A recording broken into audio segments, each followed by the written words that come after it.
Hello, this is Alex Salmani, and this is the director's commentary with me.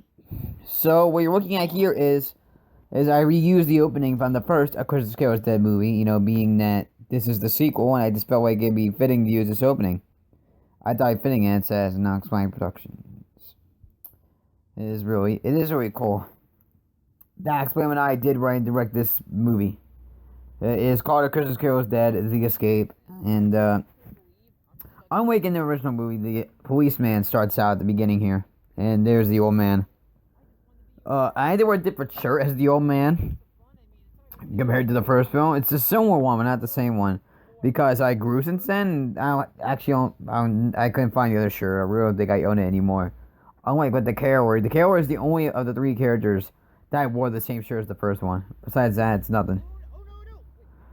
Now this is pretty cool. I love one of my favorite things about this movie is the sound effects, like the gun sound effects and stuff. I really enjoy using that.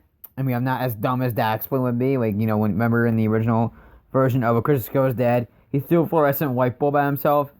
Yeah, not exactly too bright. Oh, no pun intended. Anyway, as you can see, there's the gun sound effect if you saw the original movie.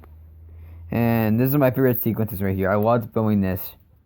Despite the fact that, and this is a big thing, because it was kind of torture doing the outside sequences, mainly because it was freezing when I was filming this. I mean it, freezing. I am not, being melodramatic or anything like that. It was literally, it was in the 30s plus wind chill. You had that on. It was like literally in the 20s, and here I am in one layer of clothes. Like, here's the camera, it was going right through me. Like, I felt it, it was terrible. But I had to do it, I had to be a man, and I did it. It was the only days I had to shoot.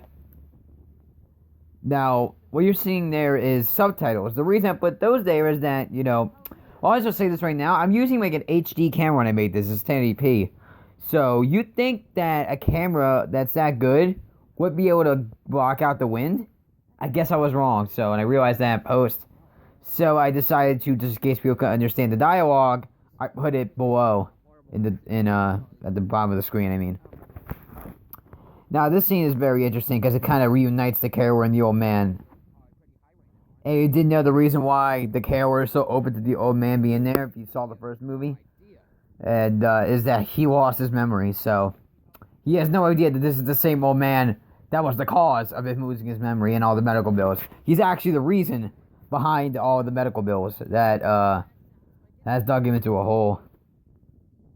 So I guess in a sense, this idea here that the old man just came up with, I guess is kind of making up for what happened in the first movie. Of course, as we all know, everyone but the Carroller, that his intentions are not good. This is my house right here that I am walking into. This is a really cool sequence. I've never done anything like this before, so this is a lot of fun. After this shooting gets easier though, because then we're finally inside. And for those of you that are wondering, yes, I still am using, after 3 years, whatever, 2 or 3, that's still the golf club I am using as the cane. The rest of the movie now, this is my basement, if you didn't know from previous movies. I made a lot of movies down here. And yes, there's a Christmas tree down here this year. I know previous years, during Christmas time, there wasn't a tree down there. Well, now there is. I have 3 trees in my house now. So, anyway, these sequences are really cool because it shows I could play multiple characters in one room. I think it's really cool.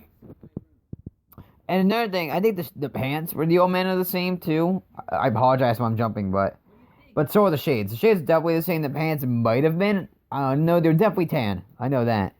But I don't know if they were exactly the same. So sorry if they're not. I guess during that point.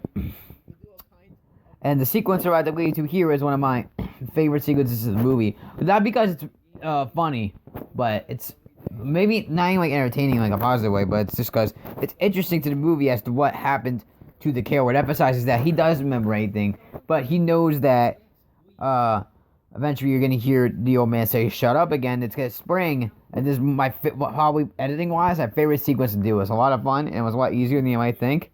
It was showing a flashback of the first movie. Him briefly getting a piece of his memory back, and it makes you wonder in your mind, well, is this gonna, influence what happens later in the movie? Is gonna get the rest of his memory back? So, to me, that sequence, I had that idea from the start to do that sequence, so I was very excited with the way it turned out. I was very happy with it. There it is, right there. Right there. You see, I said shut up. Just like in the first movie. This is the only thing I brought back from the first movie, and yes, there it is, in black and white from the original movie.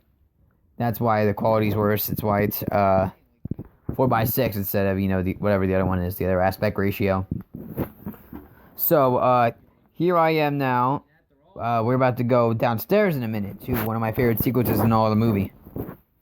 So let's what should I say? Oh, wait, by the way, watch this commentary. Do you watch the action movie first so it doesn't ruin it? I've said this before, I'm saying it again, so. Oh, by the way, this is my bedroom too, if you didn't know.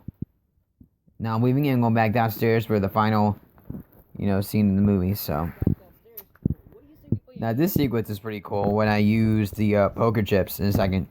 That's me sitting down. It took me a few times to get that right, as the old man, I kept messing up. Oh, here's one thing I want to talk about. Originally, I was going to have bloopers in the end of this video. I thought it was going to be a little bit shorter than what it turned out to be. But the fact is that it wasn't. So I decided to remove all of the bloopers at the end of the credits. It wasn't working out, so I just removed it. This is another gun sound effect. It's really cool. And what makes it easier for me to edit these is that I shake like the gun or my arms or whatever. In this case, the cane. Just so I know when the sound effects be added in. It makes it easier for me. Like, I'm going to do it again here. As you can see, the policeman returns. And another one of my favorite sequences. This one for humor. Is about to happen.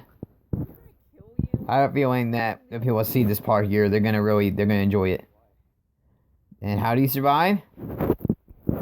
A bulletproof vest that, let me tell you, it was very hard to get into. I actually had a mark on my back side, and it was scratching it, so it would really hurt. And it took a while. It took me like probably 10 to 15 minutes to get into that. It was a pain. So you're welcome for that. And throughout the sequence, after I put the shirt down, I'm still wearing it. So not until the camera stops rolling, do I finally take it off. And when that happened, during my efforts to take it off, it just split itself. I guess I'm getting too big now. It is like a kid size anyway. And, well, we are getting to the end now. I am walking off the screen for the last time. And, yeah, so there you go. I hope you enjoyed this movie. I enjoyed the applause right there. And I hope you guys really take into account all the planning and execution that went into this movie. So, and if you have any more questions, you can let me know. Or if you want anything, you can let me know in the comments below. I always appreciate comments from you guys. And yeah, you can see Dax Blaine was the executive producer and creative consultant. And he created it, of course. And of course, it's based on characters by. You'll see that right there. And then that's pretty much it. There's really not much more what to say. A loving memory of Dax Blaine. I love that because, is he dead? He's not. He's alive. Alright, well, I hope you enjoyed this commentary, and I'll see you in the next video.